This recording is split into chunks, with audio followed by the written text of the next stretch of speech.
The difference between ordinary and extraordinary is that little bit of extra. You want to be a next level resider, but you won't do the things to live in the next level zone. Success is not given, it's earned. Repetition increases the chances of your success. The more times you show up, the more likely you will be heard. You need to show up. That's all there is to it. Show up and repeat. It takes repetition to grow. You have to tear the muscle in order to grow. Repetition is key. The moment is now. See, in the real world, nothing comes easy. You have to put in the effort. You have to put in the blood, the sweat, the tears. If it doesn't hurt a little bit, if it doesn't sting a little bit, if it doesn't make you a little uncomfortable, you probably won't get very much out of it. You gotta set the example. This is another obstacle.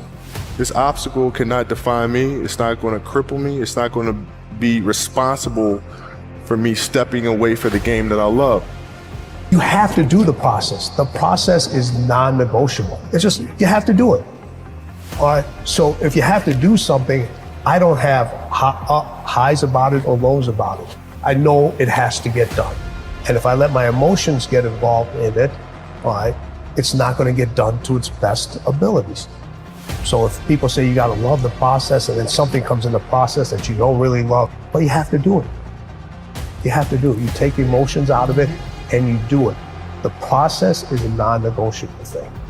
Things that are difficult, when you do these difficult things, you're stressing your mind, or I should say, not even stressing your mind, exercising your mind and exercising your body's ability to manage intense situations. It's hard. It's very difficult. It's very testing.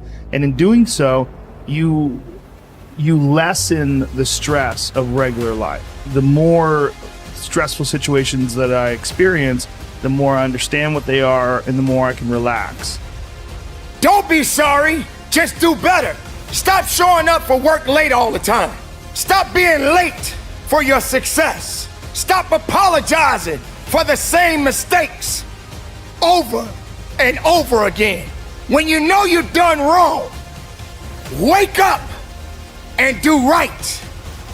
You need to rise up and understand what success is all about. We gotta rise up, we gotta start, we gotta finish. You should work so hard that you collapse in the bed at night. Then you fall asleep, wake up and rise up again.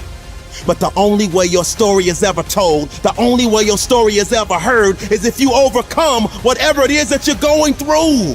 We build circuits within us for habitual action that we've practiced many times that seem to run in a very deterministic fashion.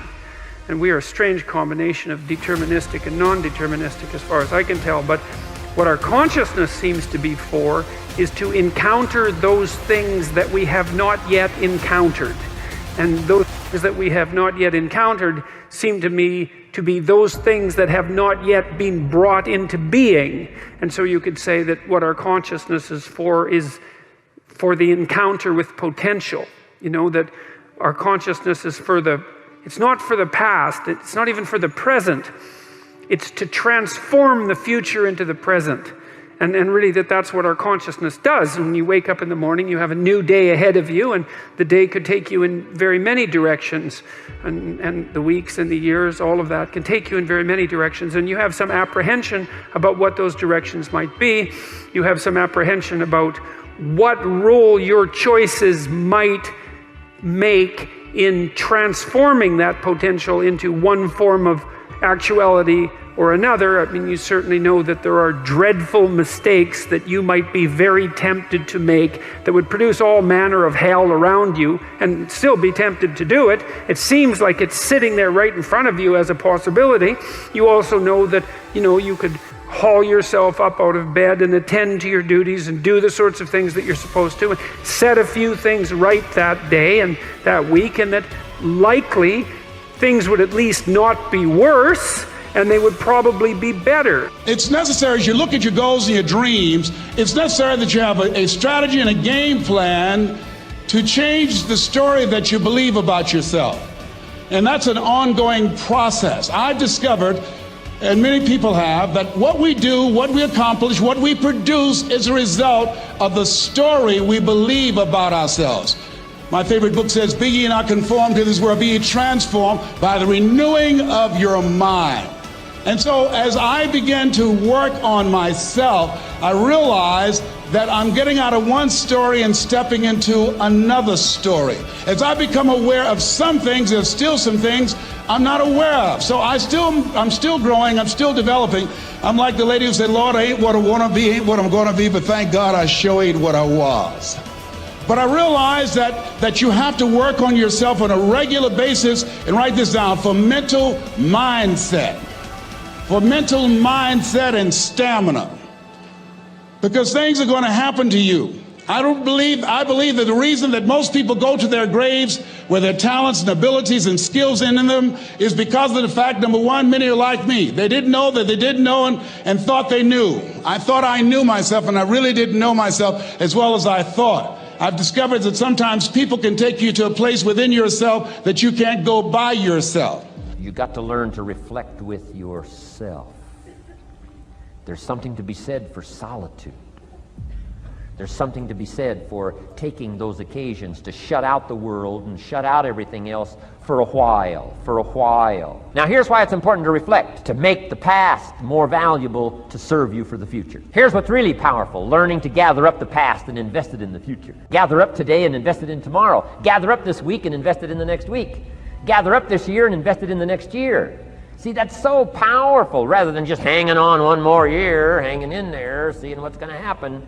Learn, study. This is part of the personal development quest, becoming better than you are, more valuable than you are, not just in terms of economics, in terms of motherhood, in terms of fatherhood, in terms of being a better brother, a better colleague, making a better contribution to the family, to society, to the community, to the church, to the office, to the commitment, to the partnership. Doesn't matter what it is that has value. Work on yourself, then you bring more value to the partnership, to the marriage, to the franchise, to the corporation, to the enterprise, to the community, to the nation. Self-development, personal development. The best contribution you can make to someone else is self-development, not self-sacrifice. Self-sacrifice only earns contempt. Self-development earns respect. Happiness is the progressive realization of a worthy ideal. When you have clear, exciting goals and ideals, you will feel happier about yourself and your world. You will be more positive and optimistic. You will be more cheerful and enthusiastic. You will feel internally motivated to get up and get going every morning, because every step you are taking will be moving you in the direction of something that is important to you. Resolve to think about your ideal future most of the time. Remember, the very best days of your life lie ahead. The happiest moments you will ever experience are still to come. The highest income you will ever experience, you will ever earn, is going to materialize in the months and years ahead. The future is going to be better than anything that may have happened in your past. There are no limits. The clearer you can be about your long-term future, the more rapidly you will attract people and circumstances into your life to help make that future a reality. The greater clarity you have about who you are and what you want, the more you will achieve, and the faster you will achieve it in every area of your life. One of the most important characteristics of leaders and top people in every area of life is that they know who they are, what they believe in, and what they stand for. Average people are usually confused about their goals, values, and ideals, and as a result, they go back and forth and accomplish very little. Men and women who become leaders, on the other hand, with the same or even fewer abilities and opportunities, go on to accomplish great things in whatever they attempt. Life is lived from the inside out. The very core of your personality is your values. Your values are what make you the person you are. Everything you do on the outside is dictated and determined by your values on the inside, whether clear or fuzzy. The greater clarity you have regarding your values on the inside, the more precise and effective will be your actions on the outside. How can you tell what your values really are? The answer is simple. You always demonstrate your true values in your actions, and especially your actions under pressure. Whenever you are forced to choose between one behavior and another, you will always act consistent with what is most important and valuable to you at that moment.